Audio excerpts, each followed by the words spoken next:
मथां छा लिखी छा लिखां छा लिखी छा लिखां सिंध मुंहिंजी दुनिया जा सिंधियो हिक मुठ थी सिंध बचायो। सिंध मुंहिंजी अमा सूंह तुंहिंजी मथां छा लिखां सिंध जो क़ौमी आवाज़ radio voice of Sindh London.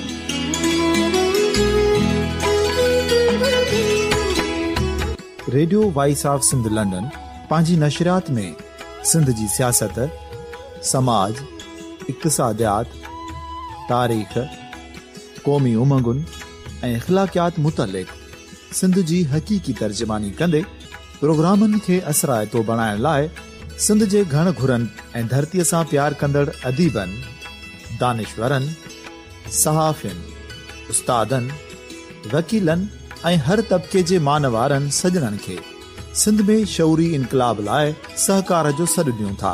अचो त गॾिजी सूफ़ियुनि ऐं संतनि वारी सिंध जो ओज हिकु मुठ थी वरी वापसि आणण वारे सफ़र जा साथारी बणिजऊं।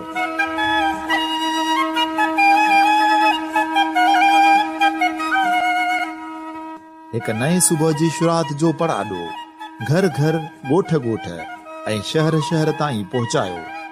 शाल सिंध आबाद ऐं खुशहाल थिए, सिंधी माण्हू सुखियो ऐं सताबो थिए।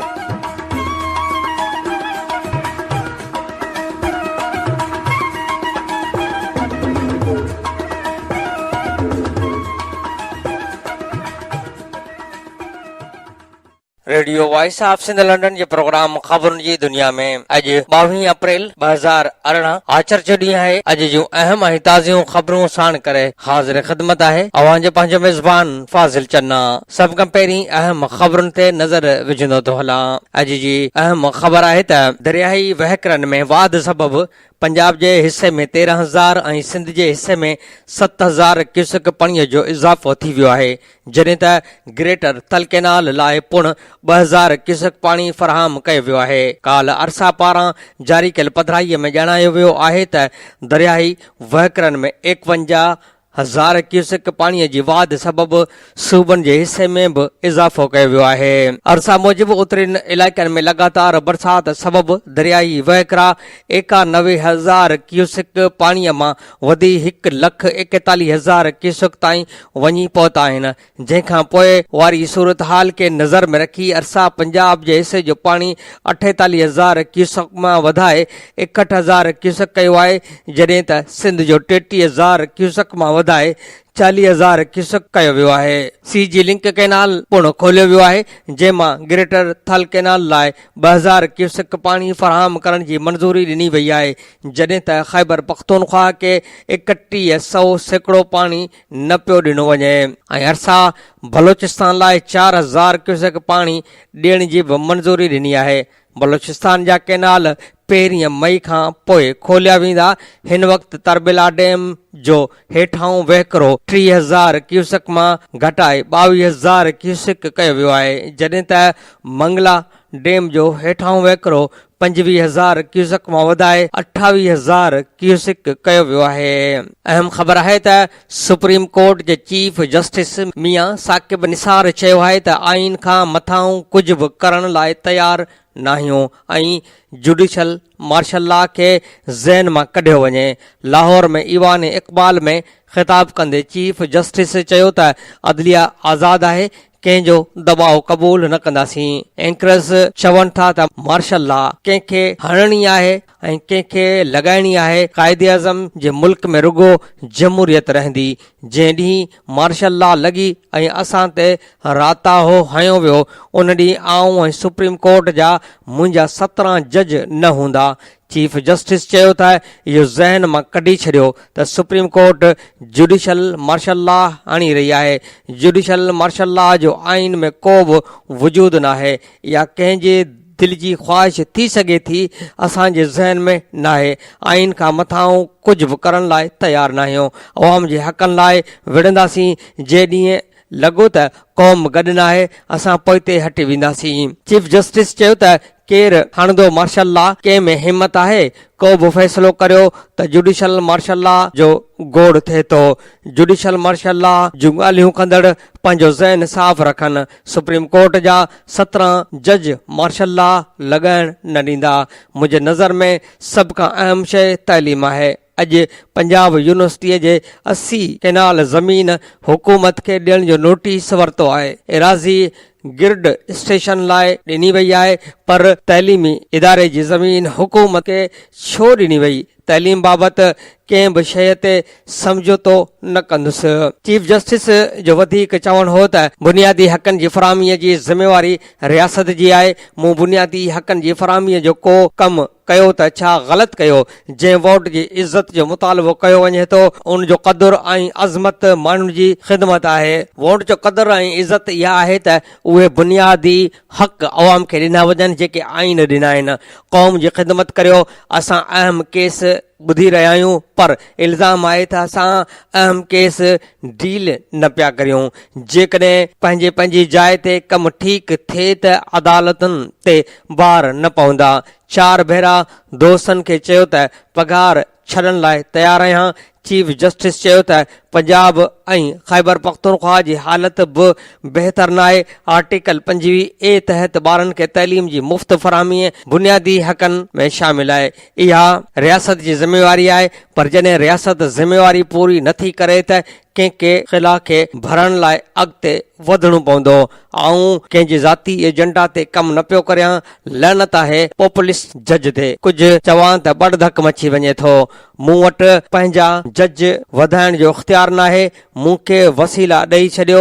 ऐं अवामी चीफ जस्टिस न आहियां, पर क़ौम जो चीफ जस्टिस आहियां। अहम ख़बर आहे त कराची में बिजली जी लोड शेडिंग जे मामले ते सिंध जे वॾे वज़ीर मुराद अली शाह तरफ़ां वज़ीर आज़म शाहिद खाकान अब्बासी खे उमाणिल 3 ख़त खां पोइ वफ़ाक़ी हुकूमत तरफ़ां वफ़ाक़ी तवानाई वज़ारत मार्फत सिंध हुकूमत खे जवाब ॾिनो वियो आहे, जंहिं में वफ़ाक़ कराची में बिजली जी लोड शेडिंग जो ज़िम्मेवार के इलेक्ट्रिक खे करार ॾिनो आहे। वफ़ाक़ी तवानाई वारे वज़ीर अवैस अहमद लिगारी वॾे वज़ीर मुराद अली शाह खे उमाणिल ख़त में चयो आहे त कराची में बिजली जी फरहामी वारे निज़ाम जी ज़िम्मेवारी के इलेक्ट्रिक जी आहे ऐं कराची में ताज़ो बिजली लोड शेडिंग जो मसइलो के इलेक्ट्रिक जी बद इंतज़ामी गैर मुयसर निज़ाम ऐं कमर्शियल बदसलूकी आहे। नेपरा पंहिंजी रिपोर्ट में वाज़े कयो आहे त ताज़े बहरान जो ज़िम्मेवार के इलेक्ट्रिक आहे। के इलेक्ट्रिक जी जेकॾहिं सुई सुधरन गैस कंपनी गैस बंदि कई आहे त पावर प्लांट मुतबादिल ज़रिए तेल ते बि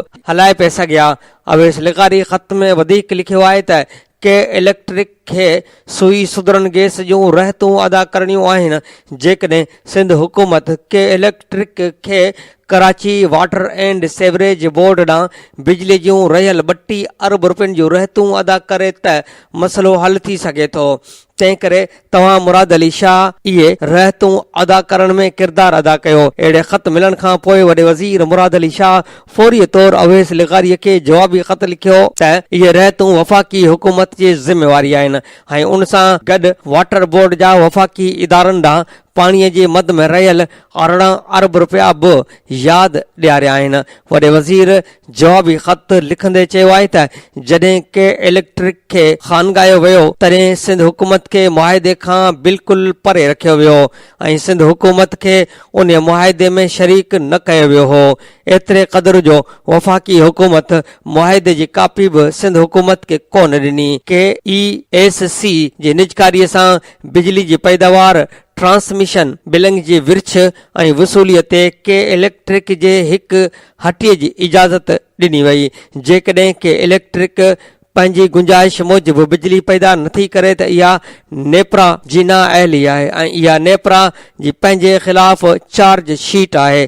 के इलेक्ट्रिक न फ़क़त बिजलीअ जी फरहामीअ में नाअहल साबित थी आहे, पर शहरीन खां मुसलसल वधीक बिल पुण वसूल करे रही आहे। सार्फ़ीन के इलेक्ट्रिक ख़िलाफ़ वधीक बिलिंग जूं हज़ारें शिकायतूं नेपरा खे कयूं आहिनि, पर नेपरा उन ख़िलाफ़ का बि कार्रवाई करण बदिरां मुजरमानी ख़ामोशी इख़्तियार कई आहे। हिन वधीक चयो त तव्हां इल्ज़ाम हणी रहिया आहियो त सिंध हुकूमत के इलेक्ट्रिक जो पुराणियूं रहतूं अदा नथी करे, जॾहिं त के इलेक्ट्रिक जी निजकारी वक़्तु रहतुनि जी अदायगी वारो मसइलो अदालत में हो ऐं अञा ताईं आहे। ॿियो त के इलेक्ट्रिक जी निजकारी वक़्तु लाॻापियल रहतुनि जी अदायगी बाबति वफ़ाक़ी हुकूमत पाण पक ॾिनी हुई। के इलेक्ट्रिक जी निजकारीअ खां पोइ सिंध हुकूमत वाटर बोर्ड वारा बिजली जा बिल वक़्त ते अदा करे रही आहे, जॾहिं त वाटर बोर्ड जा वफ़ाक़ी इदारनि ॾांहुं 18 अरब रुपया पाणीअ जे बिलनि जी मद में रहियल आहिनि।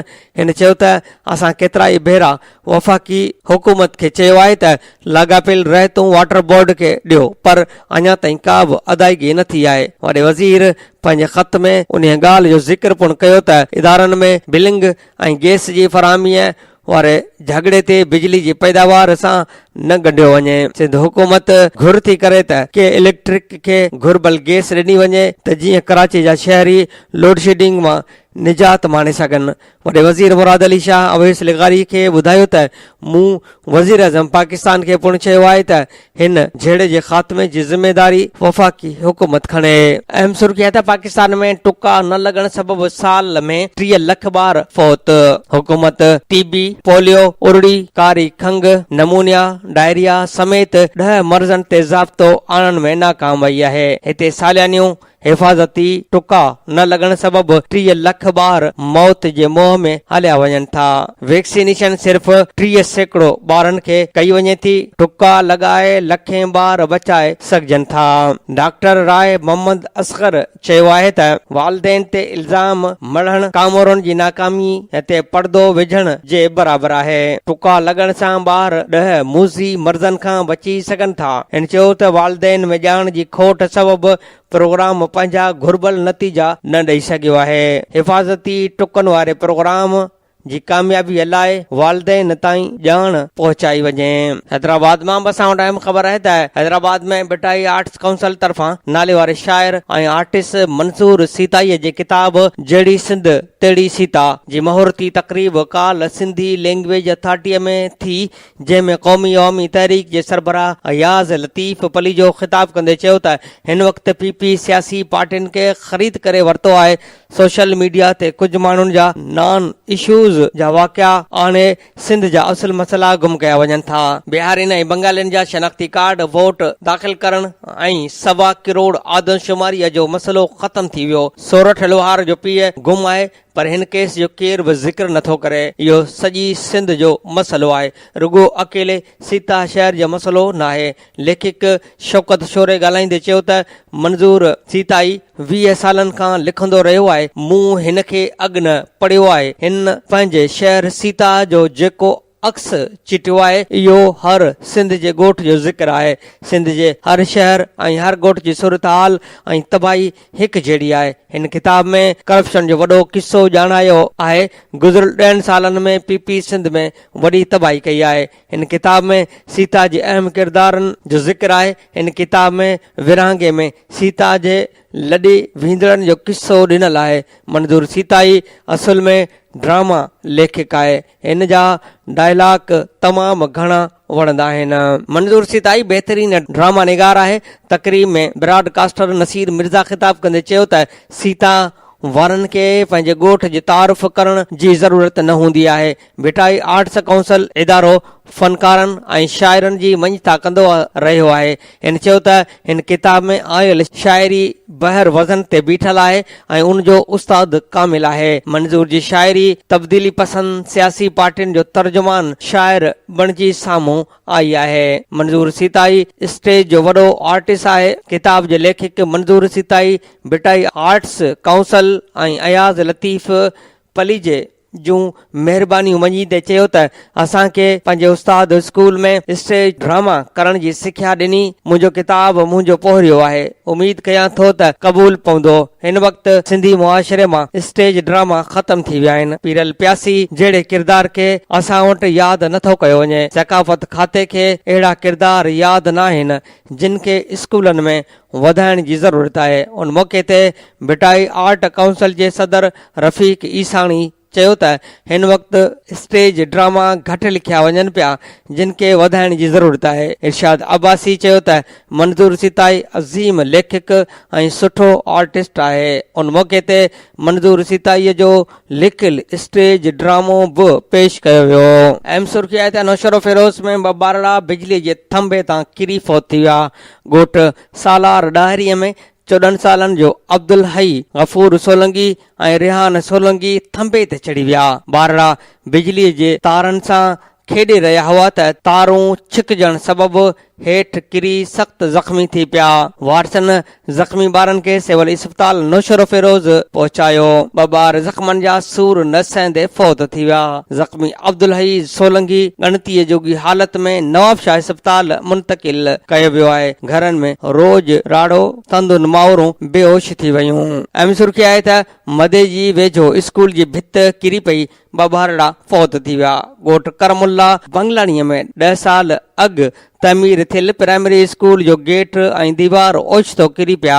स्कूल ॿाहिरां रांदि खेॾंदड़ 5 सालनि जो नसीरुद्दीन ऐं 6 सालनि जो अली मोहम्मद बंगलाणी फौत थी विया। ॻोठाणनि पहुची मलबो हटाए हिकु ज़ख़्मी नीगर अब्दुल्ला ऐं 2 मासूम ॿारनि जे लाशनि खे ॿाहिरि कढियो। ॻोठाणनि जो चवणु हो त मास्तरनि तरफ़ां न पढ़ाइण सबबि स्कूल बंदि हो। नाक़िस मटीरियल सबबि स्कूल ज़िबूं थी वियो हुयो। अहम सुर्खी आहे त लाड़काने जी अदालत में शागिर्द क़त्ल केस जो जवाबदार पेश, 2 ॾींहनि जो रिमांड। 6 ॾींहं अॻु बाकरानी लॻ चोरी इल्ज़ाम में काशिफ शाह खे पुलिस तशद्दुद करे मारियो हो। जवाबदार गफ़ार सियाल अदालत में पेशी बाद पुलिस हवाले, जॾहिं त जब्बार सियाल जी गिरफ़्तारीअ लाइ छापा जारी आहिनि। अहम सुर्खी आहे त उबाड़ो में मासूम निंगरीअ खे क़त्ल कंदड़ जोड़ो गिरफ़्तार। पुलिस कार्रवाई कंदे साहिब ख़ातून ऐं संदसि प्रेमी वहाब गोलाटो खे गिरफ़्तार कयो आहे। मुलाक़ात दौरान राबिया ॾिसी वरितो, ख़ौफ़ हो त मतां ॻाल्हि करे उन करे क़त्ल कयो। अहम सुर्खी आहे त हैदराबाद में सियासी समाजी अॻवाननि खां सिक्योरिटी वापसि वरिती वई। सुप्रीम कोर्ट जे हुकुम बैदि SSP नोटिफिकेशन जारी करे छॾियो। मुख़्तलिफ़ वापारियुनि, वकीलनि, प्रेस क्लब ऐं घरनि तां बि अहलकारनि खे सॾायो वियो आहे। सखर में निजी माण्हुनि खे मिलियल पुलिस अहलकार वापसि कराया विया आहिनि। सुप्रीम कोर्ट जे हुकुम ते सिक्योरिटीअ लाइ मुक़रर 300 अहलकार पुलिस लाइन वापसि पहुची विया। मीरपुर ख़ास में बि सिक्योरिटीअ ते मुक़रर 35 पुलिस अहलकार वापसि थी विया। अदालती हुकुम बैदि चूंडियल नुमाइंदनि, सियासी अॻवाननि खां अहलकार वापसि वरिता विया आहिनि। MN शफ़क़त शाह, मुनवर टालपुर, हयात टालपुर खां सिक्योरिटी बि वापसि वरिती वई आहे। अहम सुर्खी आहे त ख़ैरपुर जे प्राइमरी स्कूल मां चौकीदार जो टंगियल लाश मिलियो आहे। ॻोठ सांवरलो जमालीअ जे स्कूल में शागिर्दनि चौकीदार शाहिद जो लाश टंगियल ॾिठो। पुलिस दरबची लाश तहवील में वठी इस्पताल पहुचायो, जॾहिं त वारस ख़ुदकुशीअ जो कारण न ॿुधाए सघिया आहिनि। ख़ैरपुर मां अहम सुर्खी आहे त ख़ैरपुर सिटी इस्पताल में 2 ॿारड़ा फौत, वारसनि जो एहतियात ऐं भञडा। मासूम ॿार फहद शर ऐं वकार जागीराणी जे वारसनि इस्पताल अंदरि एहतियाती मुज़ाहिरो कयो। हिननि चयो त इंतिज़ामिया जी ग़फ़लत जे करे ॿारनि खे ऑक्सीजन न मिली, जंहिं सबबि हू फौत थी विया। नंगर पार्कर मां बसां वटि अहम सुर्खी आहे त नंगर पार्कर वेझो सोलर सिस्टम जी बैटरीअ मां बाहि लॻण सबबि ॿारड़ो सड़ी फौत थी वियो, जॾहिं त 7 घर पुण सड़ी रख थी विया। रिपोर्ट मूजिबि नंगर पार्कर वेझो ॾानू दांधल लॻ ॻोठ टांकारियो सांद में सोलर सिस्टम जी बैटरीअ मां बाहि लॻण जे नतीजे में ॻोठाणे नवाब सांद जो 4 वरनि जो मासूम ताजल सड़ी फौत थी वियो। मासूम ताजल जे फौत थियण सबबि घर में मातम बर्पा थी वियो ऐं हर तरफ़ कोहराम मची वियो। अमड़ खे बेहोशी जा दौरा पइजी विया। बाहि सबबि निज़ाम सांद, नवाज़ सांद, अंब लखा ॾिनो, मंदराणी, लौंग ऐं अला बख्श जा घर मुकमल सड़ी विया। घरनि में पियल, खटूं, बिस्तरा, थांव, कपड़ा, अनाज, चांदी ऐं सोन जा ज़ेवर ऐं ज़रूरी कागज़ सड़ी रख थी विया, जॾहिं त घरनि में बीठल 2 रिढूं पुण सड़ी मरी वयूं। राब्तो करण ते ॻोठाणनि ॿुधायो त घर खे बाहि लॻण खां पोइ असीं बाहि विसाइण में लॻी वियासीं। ख़बर ई न पई त नंढड़ो ताजल कंहिं चौरे में बाहि जे वकोड़ में अची वियो ऐं सड़ी फौत थी वियो। इतला ते टाउन कमेटी नंगर पार करजे, फायर ब्रिगेड पहुती, ॿिए तरफ़ मुतासिर खुलियल आसमान हेठि वेठल आहिनि। कंहिं बि सियासी समाजी धुर संदुन सार न लधी आहे। अहम सुर्खी आहे त सखर अस्पताल में इलाज लाइ आंदल ॿारड़ी फौत, वारसनि जो एहतियाती मुज़ाहिरो। पेट में तकलीफ़ थियण सबबि 8 वरनि जी ॿारड़ी ज़ाकिरा खे अस्पताल आंदो वियो। वारसनि जो चवणु हो त एक्सरे जे इंतज़ार में ॿारड़ी माउ जे हंज में ई फौत थी वई। वारसनि तरफ़ां एहतियाती मुज़ाहिरो पिणु कयो वियो। हिननि चयो त डॉक्टरनि ऐं अमले जी ग़फ़लत सबबि असांजो ॿारड़ो फौत थियो आहे, हुननि ख़िलाफ़ कार्रवाई कई वञे।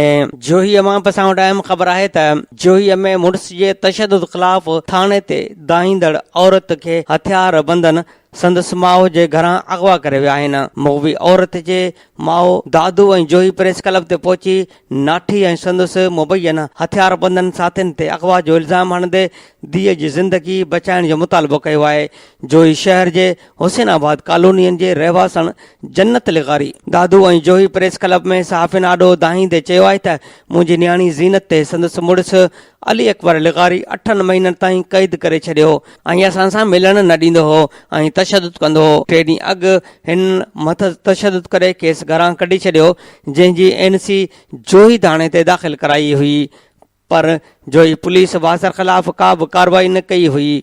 हिननि इल्ज़ाम हयो त जोही थाणे ते दाइण बैदि काल धीअ ज़ैनत खे संदसि मुड़ुस अली अकबर लिगारी ऐं संदसि वंगारी मोहम्मद अली पुटु बचल लिगारी समेत 3 हथियार बंद असांजे घर में गिड़ी ज़ीनत ते तशदुद करे हथियारनि जे ज़ोर ते केस अगवा करे विया आहिनि। पीरसन औरत जन्नत ॿुधायो त ज़ीनत खे मूं ऐं मुंहिंजे पुटु बचाइण जी कोशिशि कई, पर जवाबदारनि असां ते बि तशदुद कयो। हिन चयो त असां जोही थाणे ते ॿुधायो आहे, सूमर ते अदालत में वेंदासीं। असांजी नियाणीअ जी ज़िंदगी ख़तरे में आहे। हिन SSP दादूअ खां मुतालबो कयो त नियाणी जी ज़िंदगी बचाए खेनि तहफ़ुज़ फराम कयो वञे। सखर मां असां वटि अहम ख़बर आहे त सखर में मुड़ुस मुबैना तौरु तशदुद ऐं तज़लील कंदे पंहिंजी ज़ाल जा वार कतरे छॾिया। जवाबदार ज़ाल खे ज़ख़्मी हालत में अस्पताल पहुचाए पाण फ़रार थी वियो। सखर जे सलीम कॉलोनी जे रहवासन फौज़िया खे मुड़ुस जे तशदुद सबबि GMC सिविल अस्पताल दाख़िल कयो वियो आहे। अस्पताल में सहाफ़ियुनि सां ॻाल्हाईंदे ज़ख़्मी फौज़िया ॿुधायो त मुंहिंजो मुड़ुस मोहम्मद आसिफ शादी थियण बैदि लाॻीतो तशदुद कंदो रहियो आहे। काल घर अंदरि बहानो बणाए तशदुद करण बैदि हिन कैंचीअ सां मथे जा वार कतरे तज़लील जो निशानो बणायो। तशदुद सबबि हालत ख़राब थी वञण ते सिविल अस्पताल पहुचाए पाण फ़रार थी वियो। हिन ॿुधायो त आसिफ सां 6 महीना अॻु शादी थी हुई। हिन मुतालबो कयो त मूंखे तशदुद ऐं तज़लील जो निशानो बणाईंदड़ मुंहिंजे मुड़ुस ख़िलाफ़ केस दाख़िल करे खेनि गिरफ़्तार कयो वञे। होॾां राब्ते करण ते हद जे C सेक्शन थाणे जी पुलिस वाक़े बाबति अणॼाणाई ज़ाहिर कंदे मौक़िफ़ इख़्तियार कयो त असांखे इन क़िस्म जे वाक़े बाबति को बि इतला न आहे। हैदराबाद मां असां वटि अहम ख़बर आहे त हैदराबाद में HMC जे काउंसलर पंहिंजे वार्ड में तरक़ियाती कम न थियण, साफ़ पाणी न मिलण, सफ़ाई न थियण ऐं मेयर ख़िलाफ़ एहतियाज करे गंदो पाणी पी अनोखो एहतियाज कयो। म्यूनिसिपल कॉर्पोरेशन जे वार्ड नंबर 1 जे काउंसलर अब्दुल्ला कुरैशी वार्ड में तरक़ियाती कम ऐं गंदो कचरो साफ़ न थियण ख़िलाफ़ काल नूरानी बस्तीअ वेझो कचरे जे ढेर ते वेही गंदो पाणी पी अनोखो एहतिजाज कयो। अब्दुल्ला कुरैशी चयो त मूंखे वार्ड नंबर 1 जे अवाम वोट ॾेई उन उम्मीद सां कामयाब कयो त आऊं इलाइक़े में तरक़ियाती कम कराए गंदगी साफ़ कराईंदुसि ऐं पीअण जो साफ़ पाणी ॾियारींदुसि, पर 2 सालनि खां वधीक अरसो गुज़री वञण बावजूदि आऊं पंहिंजे वार्ड जे माण्हुनि लाइ को बि बहितर कम न करे सघियो आहियां, जंहिंजो कारण बेइख्तियार हुजण आहे। मूं वार्ड में तरक़ियाती कम कराइण, सफ़ाई कराइण ऐं माण्हुनि खे पीअण जो साफ़ पाणी ॾियारण लाइ हैदराबाद जे मेयर सैयद तैयब हुसैन ऐं डिप्टी मेयर खे दरख़्वास्तूं ॾिनियूं, जिन मुंहिंजी दरख़्वास्तुनि जो को बि नोटिस न वरितो, जॾहिं त रूबरू मुलाक़ात करण ते हिननि फंड न हुअण जो जवाज़ ॼाणाए मूंखे वापसि सुम्हाणे छॾियो। हिन वधीक चयो त 2 सालनि खां वार्ड में को बि तरक़ियाती कम न कराइण ऐं सफ़ाई न कराइण ते हाणे माण्हू मूंखां सवाल करे पुछाणो कनि था। हैदराबाद जो मेयर ऐं डिप्टी मेयर ॿुधाइनि त आऊं अवाम खे कहिड़ो जवाब। हिन सिंध जे वॾे वज़ीर समेत बल्दियाती खाते जे सूबाई वज़ीर खां मुतालबो कयो त हैदराबाद जे मेयर ऐं डिप्टी मेयर ख़िलाफ़ कार्रवाई करे वार्ड में तरक़ियाती कम कराया वञनि। ॾहरकीअ मां बसां अहम सुर्खी आहे त घोटकीअ जे ख़ुराक खाते तरफ़ां फ्लोर मिल्स मालिकनि खे 8 लख बारदाणो ॾियण ते कामोरनि ऐं फूड इंस्पेक्टरनि में छिकताण वधीक तेज़ थी वई आहे। DFC तरफ़ां फूड इंस्पेक्टरनि खे 40% कटौतीअ जूं रसीदूं जमा न कराइण ते खेनि जबरी रिटायरमेंट करण जूं धमकियूं ॾिनियूं वयूं आहिनि। फूड इंस्पेक्टरनि ऐं कामोरनि में छिकताण सबबि कणक ख़रीदारी जा सेंटर खुली न सघिया। फूड इंस्पेक्टरनि खे फी बारदाणे ते 50 रुपया ॾियण जो हुकुम ॾिनो वियो। डिप्टी कमिश्नर घोटकी छिकताण जो नोटिस वरितो। इजाज़त खां सवाइ कंहिंखे बि बारदाणो जारी न करण जो हुकुम ॾिनो वियो। आबादगारनि ख़ुराक खाते जे ऑफिस अॻियां एहतजाज कयो। रेंजर्स कमांडर घोटकीअ खे शिकायत ॾिनी वई पर को बि तदारुक न थी सघियो। ॻोठाणे चवणो हो त ड्यूटियूं न कंदड़ फूड इंस्पेक्टरनि जी जाइ ते फूड इंस्पेक्टर अख्तर बोज़दार खे 9 कणक सेंटरनि जे इज़ाफ़ी चार्ज ॾिनी वई आहे। लखें बारदाणो हवाले कयो वियो आहे, जंहिंमें मीरपुर माथेलो वारे सेंटर ते 1,20,000, हयात पिताफ़ी सेंटर ते 70,000, पीरबख्श हैदरानी सेंटर ते 50,000, गढ़ी चाकर सेंटर ते 60,000, जरवार सेंटर ते 65,000, बहादुर बोज़दार ते 30,000 बारदाणो ॾिनो वियो आहे। होॾां घोटकी वारे सेंटर ते सेठ अशोक कुमार जी सिफारिश ते गुज़िरियल 17 सालनि ताईं ड्यूटी कंदड़ दिलदार कलवड़, जंहिंखे किरोड़े रुपयनि जी करप्शन साबित थियण ते बरतरफ़ कयो वियो आहे। ॿिए तरफ़ ख़ुराक खाते में कामोरनि ऐं फूड इंस्पेक्टरनि में छिकताण जो डिप्टी कमिश्नर घोटकी सैयद एजाज़ अली शाह नोटिस वठंदे ख़ुराक खाते जे कामोरनि जो इजलास कोठाए वरितो आहे, जंहिंमें डिप्टी कमिश्नर हिकु लेटर जारी कयो आहे, जंहिंमें हुकुम ॾिनो वियो आहे त बारदाणे जी निगरानी एडिशनल डिप्टी कमिश्नर सलीमुल्ला ओढो कंदो, जॾहिं त सेंटरनि ते फूड इंस्पेक्टर मुख़्तियार कार ऐं असिस्टेंट कमिश्नर जी इजाज़त खां सवाइ कंहिंखे बि बारदाणो न ॾिनो वेंदो। बारदाणो सिर्फ़ आबादगारनि खे ॾिनो वेंदो।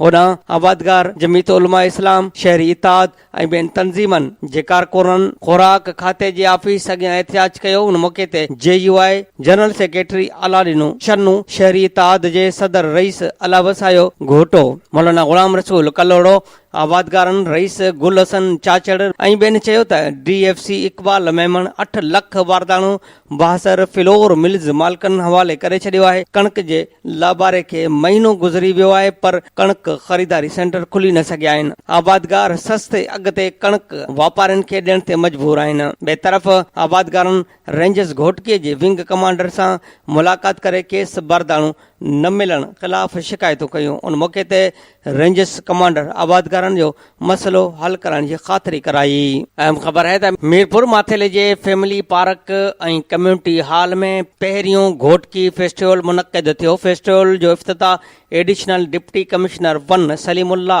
ओढो ऐं मासूम ॿारड़नि गॾिजी कयो। उन मौक़े ते इफ़्तिताही तक़रीब खे ख़िताब कंदे additional deputy commissioner Ghotki Salimullah Odho ख़िताब कंदे चयो त अहिड़ा प्रोग्राम समाज जे जोड़ जक ऐं इर्तक़ा में अहम किरदारु अदा कंदा आहिनि। अहिड़नि प्रोग्रामनि में नौजवाननि तोड़े सियासी, समाजी ऐं इल्मी हलकनि खे पंहिंजो टैलेंट खे पेश करण जो मौक़ो मिलंदो आहे।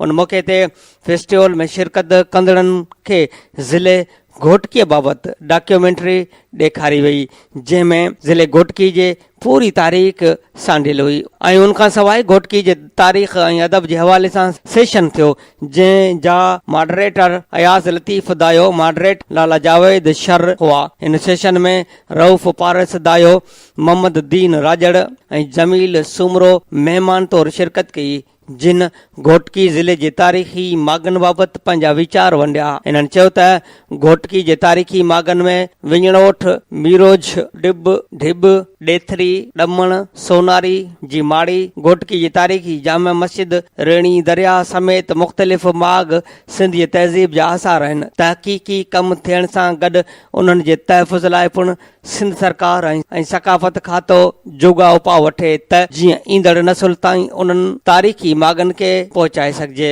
फेस्टिवल में आयल महिमाननि घोटकी ज़िले जे सीनियर लेखकनि खां वठी नई टहीअ ताईं जे कलम धड़ियुनि जे कलमी पौरे ते पिणु रोशनी विधी। मेले में किताबनि जो महूरत पूर्ण थियो, जंहिंमें मुल्ज़िम सुमरो जी शाइरीअ जे किताब सवेरनि जा उल्का, वफ़ा गज़ीम जलबाणीअ जे किताब हवाउनि जे हिंदोरे में, ग़ुलाम शबीर पेराहे जे किताब पई जिन खे परख, अब्दुल कादिर कान्यू जे किताब जीअरे पसण पिरीअ जो, ओबावड़े डिग्री कॉलेज रोशनी मैगज़ीन ऐं अली अहसन चंडड़ जे उर्दू किताब मेरा कबीला चंडड़ शामिल आहिनि। फेस्टिवल में नौजवाननि जो मुआशरे में किरदार जे हवाले सां सेशन थियो, जंहिंजो मॉडरेटर सिकंदर उगाइयो, जॾहिं त असिस्टेंट कमिश्नर घोटकी मुज़म्मल रसूल बुघियो, नूर अहमद सुमरो, इमाम अली डेथो, गुलाम अब्बास बुघियो महिमान तौर शिरकत कई। पुरअमन मुआशरो ख्वाब जे हवाले सां सेशन मुनक़िद कयो वियो, जंहिंजो मॉडरेटर साफ़ी अलावरायो बोज़दार हो। इन सेशन जा महिमान सिंध तरक़ी पसंद पार्टी जो कायम मक़ाम चेयरमैन जाम अब्दुल फताह समेजो, DSP घोटकी यार मोहम्मद रिंद, लाला जावेद शर ऐं इंस्पेक्टर मजीद आराई हुआ। आख़िर में मौसीक़ी जी महफ़िल थी, जंहिंमें सिंध जे सुरीले गुलकार मक़सूद सुमरो, यासीन गुल ऐं ॿियनि सुरनि जी वर्खा करे महफ़िल खे झुमाए छॾियो। शहदाद कोट मां बसां टाइम ख़बर आहे त शहदाद कोट में शहीद सराई कुर्बान खावड़ यादगार कमेटीअ पारां बाखोड़ी मोरीअ वाक़े जे शहीद सराई कुर्बान खावड़ रूपलो चोलियाणी ऐं नूरुल्ला तुनियो जे 70 वरसी मल्हाई वई। उन ॾिस में कारकुननि जी हिकु वॾे अंग शहर जे ग़रीबाबाद पाड़े खां शहीद सराई कुर्बान खावड़ जे फर्ज़ंदनि सिराई ज़ैन खावड़, शेर खावड़, जसकम अॻवान डॉक्टर नियाज़ कालाणी, जस अॻवान सूर्या सिंधी, हमज़ो चांडियो ऐं आबिद जतियाल जी अॻवानीअ में रैली कढी शहीदनि जे मज़ारनि ते गुलनि जूं चादरूं चाढ़ियूं ऐं दुआ घुरी। उन मौक़े ते अॻवाननि चयो त शहीदनि जे ॾिनल कुर्बानी विसारण जोगी न आहे। खेनि अहिड़े अज़ीम ॾिनल कुर्बानी एवज़ शहीदनि खे अॼु पूरे सिंध खेनि यादि करे संदुनि भेटा पेश करे रही आहे। मज़ारनि ते हाज़िरी बैदि ख़ैरात जो एहतमाम पिणु कयो वियो हो। लाड़काणे मां बसां टाइम ख़बर आहे त वाटर कमीशन चेयरमैन अमीर हानी मुस्लिम लाड़काणे पहुतो, जिते हिन उमराणी ॻोठ पहुची ड्रेंज वारे पाणीअ जे खूह जो मुआइनो कयो। उन मौक़े ते ॻोठाणनि संदसि आॾो ड्रेंज जे पाणीअ लाइ ज़मीन ते खोटियल खूहनि जो मुआवज़ो मर्ज़ी मूजिबि न मिलण जी शिकायत कई, जॾहिं त डिस्ट्रिक्ट बार जे सदर ग़ुलाम दस्तगीर शाहणी पिणु उन मौक़े ते फ़ोन करे ॻोठाणनि जे मसइलनि बाबति खेसि आगाही ॾिनी, जंहिं ते हिन ॻोठाणनि खे चयो त मसइलो हल कंदासीं ऐं मुंहिंजी कोशिश आहे त तव्हांखे ज़मीन जो अघु वधीक मिली सघे। चेयरमैन सिंध सरकार पारां ज़मीन लाइ आयल रक़म बाबति असिस्टेंट कमिश्नर खां पुछाणो कयो, जंहिं चयो त रक़म पियल आहे, जॾहिं त उन मौक़े ते अमीरानी मुस्लिम DC खे हुकुम कयो त गंदे पाणीअ जे निकाल लाइ ठहियल खूहनि जो कमु जल्द मुकमल करायो वञे। उन मौक़े ते commissioner Larkana Mohammad Abbas Baloch, deputy commissioner Imran Ali, municipal corporation जो mayor Mohammad Aslam Shaikh, assistant commissioner Noor Mustafa लिगारी ऐं ॿिया मौजूदु हुआ।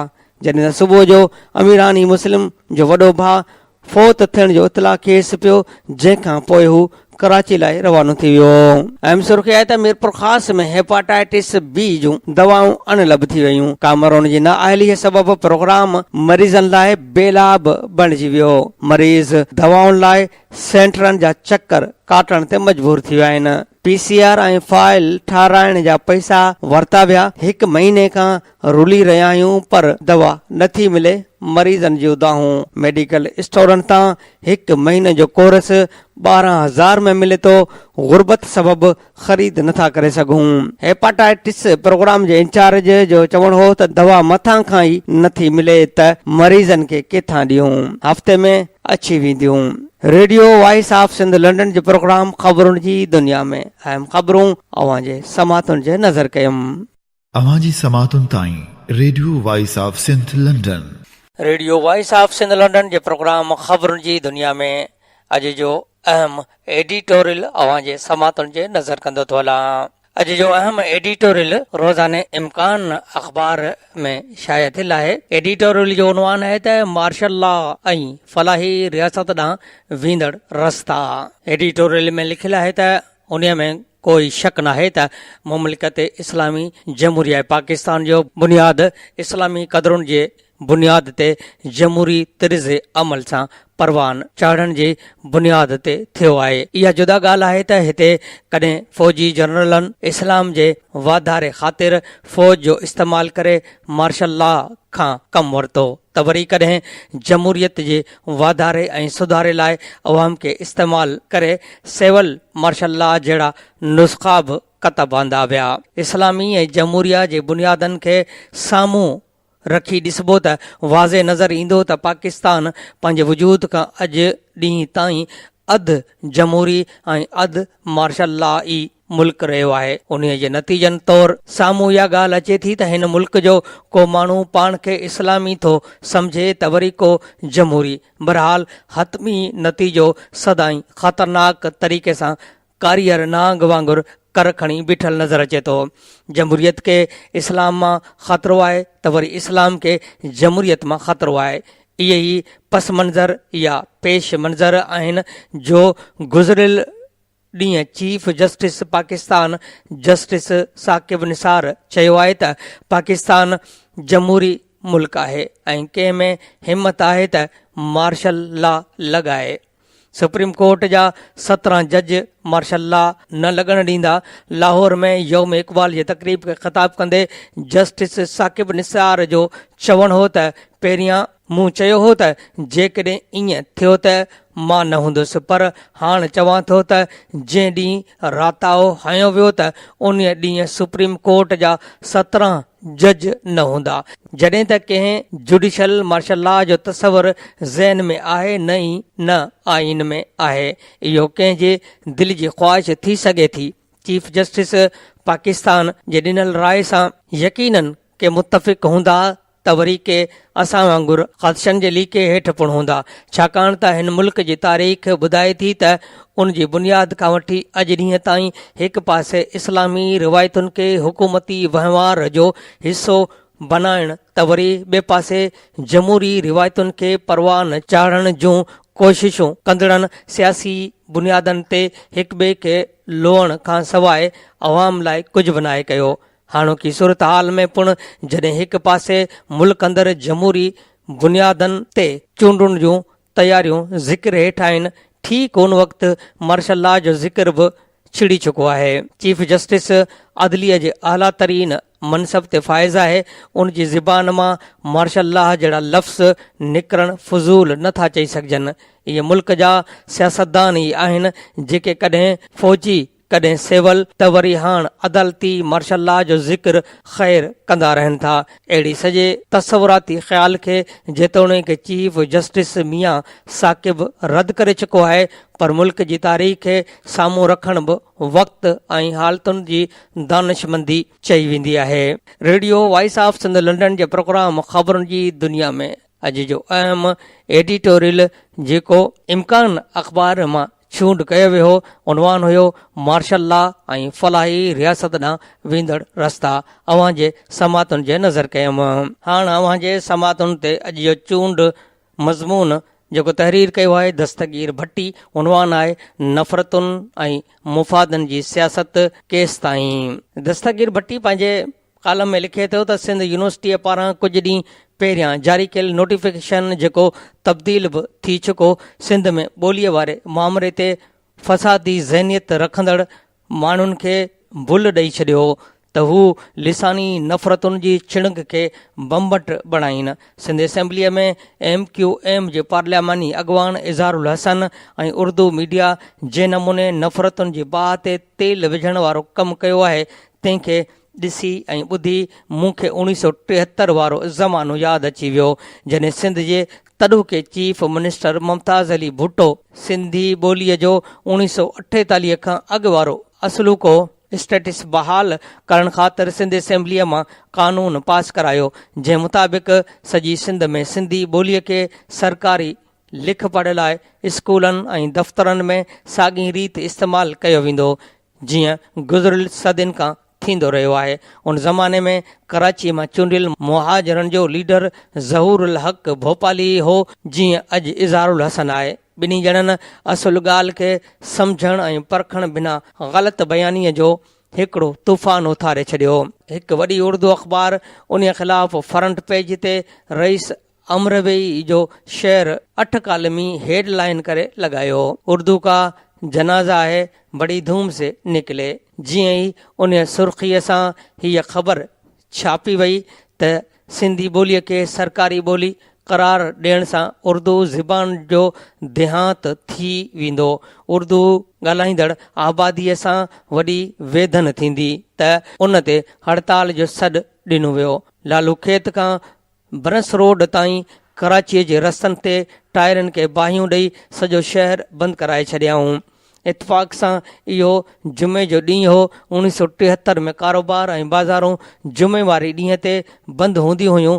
सिंध जे गवर्नर मीर रसूल बख़्श टालपुर मरहूम सादगीअ विचां बयान जारी करे छॾियो त मुख़ालिफ़ धुर जी हड़ताल उन करे कामयाबु ॾिसण में आई जो जुमे नमाज़ कारण कराची शहर जा कारोबारी मर्कज़ आम रवाजी तरह बंदि हुआ।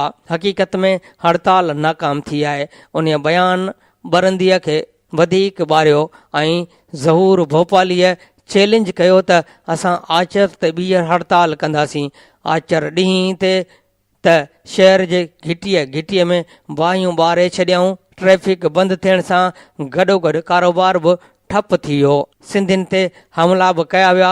सरकारी इमारतुनि ऐं सिंध हुकूमत जे दफ़्तर खे पथर हणी नुक़सान पहुचायऊं। उन फ़साद ऐं एहतजाज खे रोकण ख़ातिर पुलिस खे लाठी चार्ज करणो पियो ऐं कुझु हंधनि ते फ़सादियुनि खे छड़ोछड़ करण ख़ातिर फायरिंग कई वई, जंहिंमें 5-7 ॼणा मारिजी विया ऐं पोइ उन्हनि शहीदनि खे लालू खेत में दफ़नाए उन हंध खे शहीदनि जो क़ब्रिस्तान सॾियो वियो ऐं बाद में 1974 खां हर साल उन वाक़े वारे ॾींहं ते उर्दू ज़बान जे शहीदनि जी वरसी मल्हाइण जो रवाज विधाऊं। जहिड़ी रीति मुमताज़ अली भुट्टे सिंधी ॿोलीअ जो तारीख़ी स्टेटस वापसि बहाल करणु ऐं उनखे 1948 खां अॻु वारी साॻी हैसियत ॾियारण लाइ नेक नियती सां असेंबलीअ मां कानून मंज़ूर करायो। उन ते नाराज़ थियण बदिरां उर्दू स्पीकिंग आबादीअ खे उन जी आजियां करणु खपे हा, पर नफ़रतुनि जी आधार ते सियासत चमकाईंदड़ धुरियुनि खे रुगो मौक़ियो हथ अचे। यादि रखो त 1973 में मुहाजिर क़ौमी मूवमेंट जो को बि वजूदु न हो, पर MQM जा वॾड़ा सिंध ऐं सिंधी ॿोलीअ खां वठी सिंधी क़यादत जे हुकूमत क़ाइमु थियण ख़िलाफ़ हूअं ई ॾमरियल हुआ। उनखां घणो अॻु 1948 में लियाक़त अली ख़ान वज़ीर अज़म पाकिस्तान जा इख़्तियार इस्तेमालु कंदे कराचीअ खे पाकिस्तान जी गादीअ वारे शहर ठाहिण बहाने बाक़ी सॼी सिंध खां छिने धार करे छॾियो हो, जॾहिं त हक़ बंगालियुनि जो हो ऐं ढाका खे गादीअ थियणु घुर्जे हा। कराचीअ में सवें सिंधी ऐं गुजराती स्कूल बंदि कराए उते ज़ोरीअ उर्दू पढ़ाइण जो हुकुम जारी कयो वियो। सिंध यूनिवर्सिटी ऐं सिंधी अदबी बोर्ड खे कराची मां हैदराबाद मुंतक़िल करायो वियो। लखें धरती धणियुनि खे मारे धमकाए ऐं हिसाए हितां ज़ोरी लॾायो वियो। उन जे मिल्कियतनि ते कूड़नि क्लेमनि आधार नाजाइज़ ऐं गैर इख़लाक़ी नमूने कब्ज़ा कया विया। ऐं हैरान थींदो आहियां उहो सोचे त आख़िर उन दौर जे सिंधी अॻुवाणनि ऐं वज़ीरनि कबीरनि हेड़नि गैर क़ानूनी ऐं सिंध दुश्मन फ़ैसिलनि ख़िलाफ़ ज़री बि मज़ामत न कई ऐं मोह मूननि में विझी वेही रहिया। हिंदुस्तान मां थियल लॾ पलाण जे करे असांजा वॾा शहर त खसिजी विया, पर वन यूनिट ठाहे सिंधी ॿोलीअ ते पाबंदियूं हणण जी नापाक कोशिश कई वई। साॻियूं अशर बंगालियुनि ऐं बंगाली ज़बान सां थियो, जिन कावड़ जी अलहदगी इख़्तियार कई। ख़मीस ते सिंध असेंबलीअ में सिंध यूनिवर्सिटीअ वारे नोटिफिकेशन ते चिड़ ॾेखारींदे MQM लीडर ख़्वाजा इज़हारुल हसन चयो त उन नोटिफिकेशन जो मक़सदु आहे त जेतिरा बि साइन बोर्ड लॻंदा तिन में रुगो सिंधी ऐं अंग्रेज़ी ज़बाननि में लिखत हूंदी, जंहिंजो मतिलबु आहे त उर्दू ते पाबंदी मड़ी छॾी अथनि। मुंहिंजे नज़र में इहो निसोरो कूड़ आहे। न मुमताज़ अली भुट्टे पंहिंजी मादरी ॿोलीअ खे सरकारी ॿोली करार ॾेई उर्दू ज़बान ते का पाबंदी हई हुई ऐं न ई सिंध यूनिवर्सिटीअ जे इख़्तियार धणियुनि अहिड़ो को फ़ैसिलो कयो हो। यूनिवर्सिटीअ में उर्दू शोबो क़ाइमु दाइमु आहे, जंहिंमें को बि शागिर्द पंहिंजी मर्ज़ी ऐं आज़ादीअ सां PhD बि करे सघे थो। असां सिंधी माण्हू उर्दू ॿोलीअ सां पाकिस्तान ठहण खां अॻु में बि ऐं हाणे बि प्यार करियूं था। असां पाकिस्तान जे अज़ीम ॻाइणनि मेहदी हसन, मैडम नूरजहां, कौसर परवीन, टीना सानी, मसूद राना ऐं सलीम रज़ा खां वठी हिंदुस्तान जे मोहम्मद रफ़ी, तलत महमूद, मुकेश किशोर कुमार ऐं अज़ीम तरीन ॻाइणी लता मंगेशकर जा उर्दूअ में ॻायल कलाम वॾे सिक ऐं उकीर सां ॿुधणु पसंदि कंदा आहियूं। असीं प्यार करण वारा माण्हू कंहिं बि ॿोलीअ खां नफ़रत नथा करियूं। अलबत उर्दू ॻाल्हाईंदड़नि जीअं बांग्लादेश में बंगालियुनि ते ज़ोरीअ उर्दू मढ़ी नफ़रतनि जी बाहि भड़काई, साॻी हरकत सिंध में बि बार बार कंदा रहनि था। उन हरकत सां ग़रीब मिसकीन माण्हुनि विच में वेछा वधंदा ऐं पुराणा फट ॿीहर उखुलजी पवंदा। असां ते हर भेरे उहो कूड़ो बहितान मड़ियो थो वञे त उर्दू ज़बान जे ख़िलाफ़ आहियूं, पर हक़ीक़त में असां उर्दू स्पीकिंग माण्हुनि जी नुमाइंदगी कंदड़ जमायत MQM जे हथियारबंद सियासत ऐं दहशतगर्दीअ जे ख़िलाफ़ आहियूं। सिंध जे विरहाङे ऐं मुहाजिर सूबे जी साज़िश खे निधियूं था। संदुनि दहशतगर्दीअ खे जनरल राहिल शरीफ़ पुंजो ॾिनो त MQM टुटी टुकड़ा थी वञी हाणे लिसानी सियासत जो सहारो वठी MQM ऐं सिंध जे हुक्मरान पीपल्स पार्टी इलेक्शन में उन सियासत जो फ़ाइदो वठी पंहिंजनि मिसकीन वोटरनि खे मोहण जी कोशिश पिया कनि, जंहिंजे नतीजे में रुगो नफ़रतूं वधंदियूं, माण्हुनि खे को बि लाभ न मिलंदो, बल्कि अवाम दुश्मन ऐं करप्ट सियासतदाननि खे मौक़ो मिलंदो त ॿोलीअ जी आड़ में वोट ॾींदड़ अवाम जूं हमदर्दियूं हासिल करे 5 साल ॿिया बि बदतरीन हुकुमरानी हलाइनि। उर्दू अख़बारूं ऐं TV चैनल उन बम्बट खे हवा ॾियण ते मजबूर आहिनि, छाकाणि त उन्हनि जी कमाई इश्तिहारनि ते आहे। जीअं इलेक्शन वेझो आहे ऐं सियासी पार्टियुनि खे पंहिंजी मक़बूलियत ख़ातिर इश्तिहारनि जो सहारो वठणो पवंदो, तंहिं करे उर्दू मीडिया हर भेरे लिसानी तकरार जी नंढड़ी ॻाल्हि मां ॻाल्होड़ो ठाहिणु लॻंदी आहे। हूअं बि उन्हनि अख़बारुनि ऐं चैनलनि ते उर्दू ॻाल्हाईंदड़ स्टाफ घणे में घणो आहे, जिन खे पाण सां थींदड़ ज़ुल्मनि ऐं उर्दू ज़बान ते पाबंदीअ जहिड़ा कूड़ घड़े बार बार दोहराइण सां सिंधियुनि खे नफ़रत कंदड़ माण्हू साबित करणो आहे। जीअं मूं मथे लिखियो आहे त असां हथियारबंद सियासत ऐं दहशतगर्दीअ खां बराबरि नफ़रत करियूं था, तीअं सिंध में धारियुनि खे नादरा पारां 24 कलाक जारी थींदड़ शनाख़्ती कार्ड वारे पॉलिसीअ खे बि निधियूं था, छाकाणि त सिंध को आलमी यतीम क़ानून आहे। पाकिस्तान ठहण खां वठी सिंधियुनि सां बेवाजिबिन ऐं नाइंसाफ़िन जो अणखुट सिलसिलो हलंदो अचे। जिते धारियुनि हाकिमनि सिंधियुनि खे रत रुआड़ियो आहे, तिते संदुनि पंहिंजा चूंडियल नुमाइंदा बि पंहिंजे ज़ाती मुफ़ादनि ख़ातिर क़ौमी मुफ़ादनि खे सख़्तु छियो रसाईंदा रहिया आहिनि। सिंधी हुक्मराननि खे चङीअ तरह ॼाण आहे त कंहिं बि मुल्क में ॿाहिरां लॾे आयल माण्हुनि खे शहरियत ॾियण लाइ ॾाढा ॾुखिया शर्त रखिया वेंदा आहिनि। अॼु दुबईअ में अरबनि खां वधीक पाकिस्तानी, हिंदुस्तानी, बांग्लादेशी ऐं फिलिपाइनी माण्हू आबाद आहिनि, जेके रोज़गार वापार ख़ातिर उते सालुनि खां रहंदड़ आहिनि। पर मजाल आहे जो हिकु बि शख़्स खे अरबस्तान जे कंहिं बि मुल्क अंदरि शहरियत मिली सघे। वधि में वधि अकामा ॾींदा आहिनि, जंहिंजो मक़सदु आहे वर्क परमिट, यानी कमु करण जो इजाज़तनामो।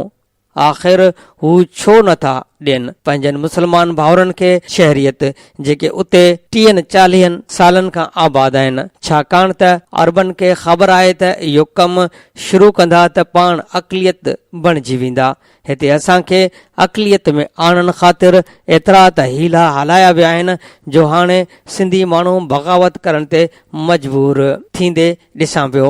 हिकु इतला मूजिबि कराचीअ जे कोरंगी ऐं नाज़िमाबाद में क़ाइमु नादरा ऑफिस मां हर हिकु में 24 कलाकनि अंदरि 1900 टोकन जारी थियनि पिया, जिन मां 90% बंगाली, बर्मी ऐं अफ़गानी माण्हुनि खे ॾियनि था ऐं बाक़ी 10% में धरतीअ धणियुनि जो हिसो अटे में लूणु बराबरि मस हूंदो। इहो सरासर ज़ुल्म ऐं नाहक आहे, जंहिंजे ख़िलाफ़ वतन दोस्त सिंधियुनि धरणो बि लॻायो आहे, पर वक़्त जे हुकुमराननि खे पंहिंजनि गिरोही मुफ़ादनि अंधो, ॿोड़ो ऐं गुंगो करे छॾियो आहे, जेके हिन गैर क़ानूनी कम खे रोकण लाइ को बि तहरुक वठण लाइ तयारु न आहिनि, बल्कि ईअं सम्झूं था त जिन धारियुनि खे कार्ड ठही पिया मिलनि से इलेक्शन में खेनि वोट ॾींदा। हैफ़ तिनी खे होए वतन जिन विसारियो। आख़िर में हिकिड़ी अहम ख़बर पढ़ंदड़नि सां वंडण घुरां थो, जेका हिते इस्लामाबाद ऐं रावलपिंडीअ जे अख़बारनि में छपी आहे। उन ख़बर में ॿुधायो वियो आहे त नाअहल थियल वज़ीर अज़म नवाज़ शरीफ़ जे हुकुम ते मौजूदा वज़ीर अज़म शाहिद ख़ाक़ान अब्बासी मुख़ालिफ़ धुर जे PP अॻवान ख़ुर्शीद शाह खे नियापो ॾिनो आहे त चूंडूं कराइण लाइ निगरान वज़ीर अज़म जा नाला अवां पाण तय करियो। ज़रदारी साहब खे चओ त जंहिंखे वणेसि वज़ीर अज़म नामुज़ करे ऐं काबीना ठाहे, बाक़ी पंजाब ऐं ख़ैबर पख्तूनख्वा जा निगरान, वॾा वज़ीर ऐं वज़ारतूं असीं पाण ठाहींदासीं। मुंहिंजो ख़्यालु आहे त वफ़ाक़ सिंध ऐं बलूचिस्तान में निगरान उहिदेदार मुक़ररु करण जा मुकमल इख़्तियार मिलणु आसिफ़ ज़रदारीअ वास्ते सुनहरी मौक़ो आहे, जंहिंखे हरगिज़ हथां न विञाईंदो। हाणे ॾिसूं था अॻिते छा थो थिए। Radio voice of Sindh London जे प्रोग्राम ख़बरुनि जी दुनिया में अॼु जो अहम ऐं चूंड कालम जेको तहरीर कयो हुयो दस्तगीर भट्टी ऐं उनवान हुयो नफ़रतुनि ऐं मुफ़ादनि जी सियासत केसि ताईं। अव्हां जे समातुनि जे नज़र कयमि। प्रोग्राम ख़बरुनि जी दुनिया रोज़ानो सुबुह जो 7:30 वॻे, मंझंदि जो 12:30 ते ऐं शाम जो 7 वॻे नशर कयो वेंदो आहे। ॿुधण न विसारींदा। प्रोग्राम जे हवाले सां पंहिंजा कमेंट्स ऐं राया असांजी हिन ईमेल ते ॾींदा। ईमेल आहे info@radiovoiceofsindh.com। तव्हांजे रायनि ऐं कमेंट्स जो इंतज़ारु रहंदो। हाणे radio voice of Sindh London जे प्रोग्राम ख़बरुनि जी दुनिया जो वक़्तु पुॼाणीअ ते पहुतो। वरी ॿिए बुलेटिन में हाज़िर थींदासीं। ओसि ताईं फाज़िल चना खे ॾींदा इजाज़त। अल्लाह निगहबान।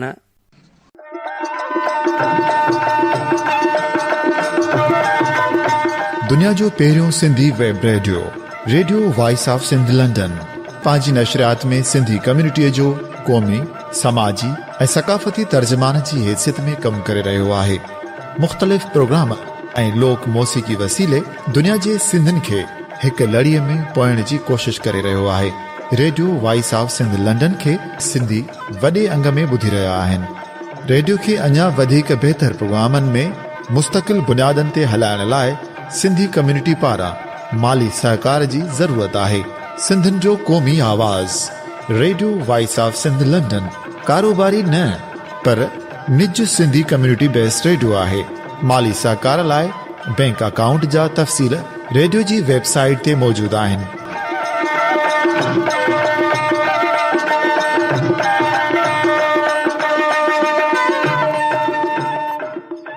अवां जी समातुनि ताईं radio voice of Sindh London